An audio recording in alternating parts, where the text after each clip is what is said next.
Asta e partea a doua a videoului, pentru că nu mă lasă mai mult de 10 minute să filmez. E versiune gratuită. Deci, cum am spus, mi-a dat call pe nimic.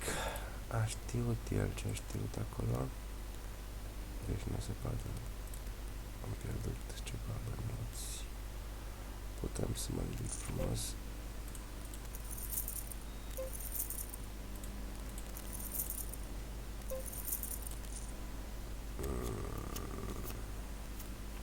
Deci dacă dai popă, ești un soft aiurea. Nu, bun, a intrat ok river-ul.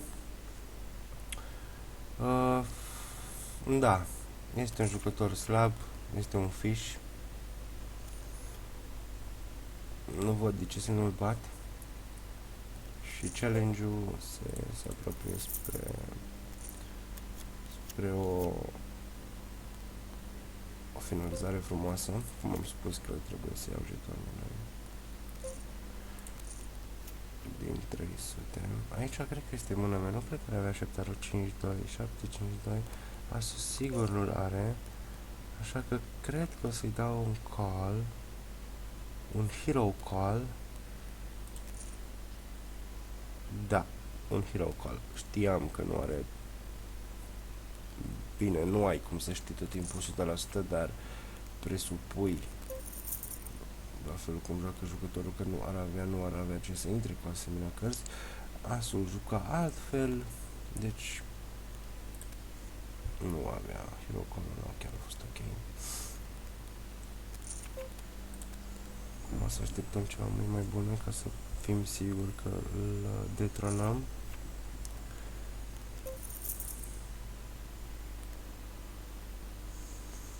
Da, îi jucăm jocul.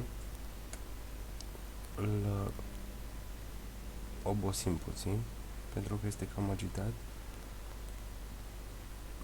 Îl tiltuim mai mult decât este acum el.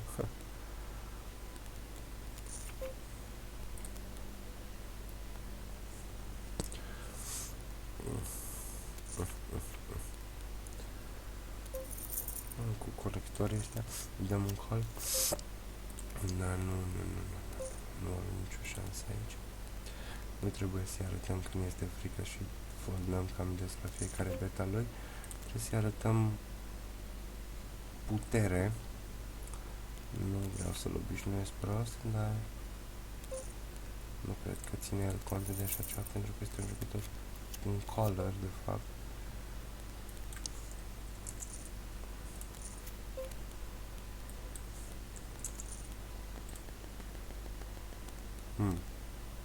Bun.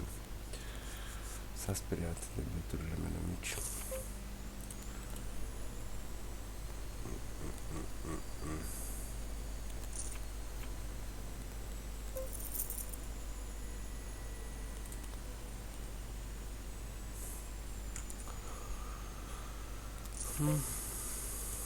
Astăzi 10 suite, să vedem aici ce facem, dăm un call. Nu prea îmi place pentru că am impresia că va avea noroc. Nu vreau să-i gândesc negativ, dar norocul de multe ori ține cu cei fish. 8-6. Nu, se pare că e ok. Nu cred că e de 9 ori, nu ar fi chiar așa 6, 8, 9 ori, 9, bun, ok, super. Da, este tiltuit. Billy.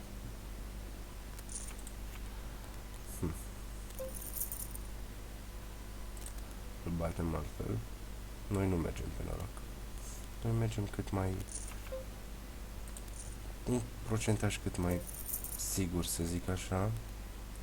A 10 era, să zicem, ok, pentru a duce la un all-in, era și suited. Da, continuă să dea all-in mereu. Este un jucător grăbit, un jucător recreațional, mă gândesc. Cred că îi dau call aici.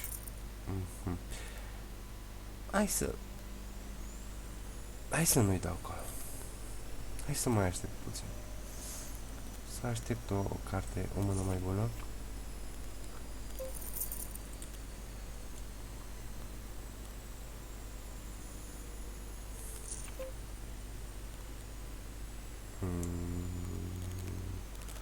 Nu vreau să-i dau nici cu 5 asta.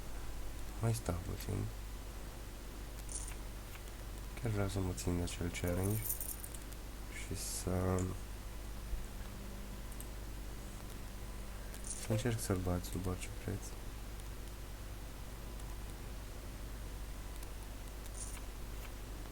Îmi plăcea kicker-ul de la acel as.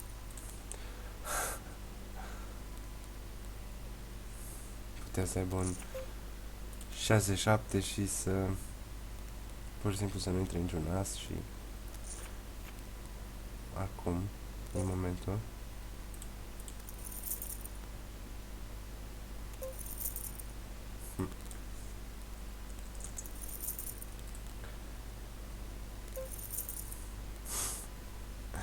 da, hai să nu mai joc, să-i dau all-in.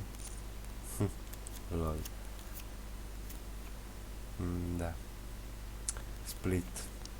Bine că pătrarul sau, mă rog, atât. Bine că pătrarul nu era de nimăroșe, că o l-am urât.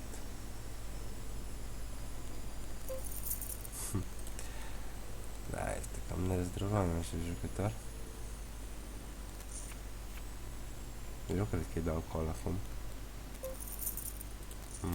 Da, cum am spus, îi dau call. Ciucuim aici. Dăm un call și apoi dăm un raise pe turn.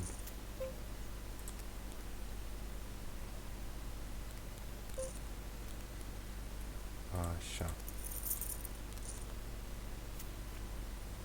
Da. Ok. Un challenge frumos. Din 100 de jetoane poți să faci performanță. Asta am fost eu și dacă vă place ceea ce fac, dați un like, un share, un subscribe. Eu sunt simpatic. Toate cele bune. Pa, pa!